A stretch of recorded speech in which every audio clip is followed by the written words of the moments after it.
ఒక చతుర్భుజం యొక్క కోణాలు x degree, x - 10 degree, x + 30 degree మరియు 2x డిగ్రీ అయిన x యొక్క విలువ. చతుర్భుజంలో కోణాలు 4 కోణాలు ఇచ్చారు. మనకి ఇక్కడ హింట్ ఏంటంటే చతుర్భుజంలో 4 కోణాల మొత్తం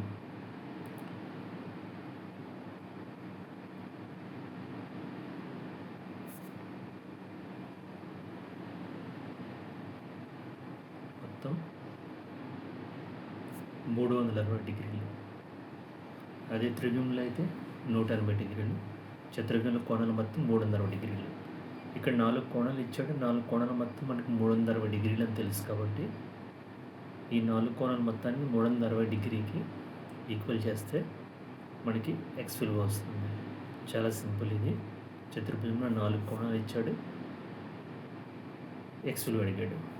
మనకేంటంటే చతుర్భుజంలో కోణాల మొత్తం 360 డిగ్రీలకి తెలుసు కాబట్టి 4 కోణాలు ఇచ్చాడు కాబట్టి ఆ 4 కోణాల మొత్తాన్ని 360 డిగ్రీకి ఈక్వల్ చేస్తే మనకి ఎక్స్ విలువ వస్తుంది.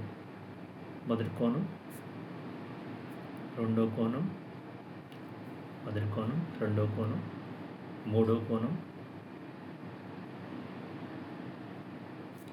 నాలుగో కోణం. మొదటి కోణం, రెండో కోణం, మూడో కోణం, నాలుగో కోణం. 4 కోణాల మొత్తము 360 డిగ్రీలు.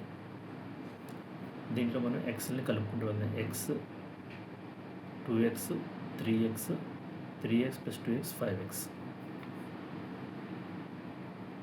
ఎక్స్ని మనం యాడ్ చేస్తే x 1x, x + x 2x, 2x + x 3x, 3x + 2x 5x. తర్వాత -10 + 30 అంటే 30లో 10 తీస్తే 20. 360 డిగ్రీలు. 5x = 360 డిగ్రీలు. ఈ +20 అటు వెళ్తే -20 అవుతుంది. అంటే 5x = 340 డిగ్రీలు. x = 340. ఇది గుణిజంలో ఉంది కాబట్టి, మల్టిప్లై ఉంది కాబట్టి అటు వెళ్తే భాగాహారం అవుతుంది, డివైడ్ బై అవుతుంది. దీన్ని భాగిస్తే 5 × 6 = 30, 68 డిగ్రీలు. x = 68 డిగ్రీలు.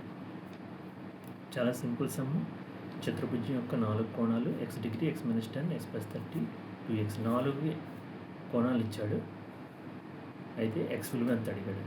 మనకి 4 కోణాలు మొత్తం 360 డిగ్రీలు కాబట్టి ఇవన్నిటిని యాడ్ చేస్తాం. యాడ్ చేస్తే x సపరేట్గా యాడ్ చేస్తే x + x + x + 2x 5x అయింది. ఈ నెంబర్ 30 - 10 20 = 360. 5x 20 అటు వెళ్ళింది.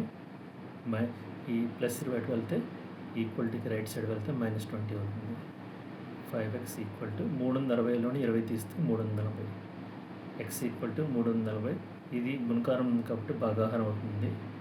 0 అటువైపు వెళ్తే 340ని 5 చేత భాగిస్తే 68 డిగ్రీలు అవుతుంది. సో x = 68 డిగ్రీలు.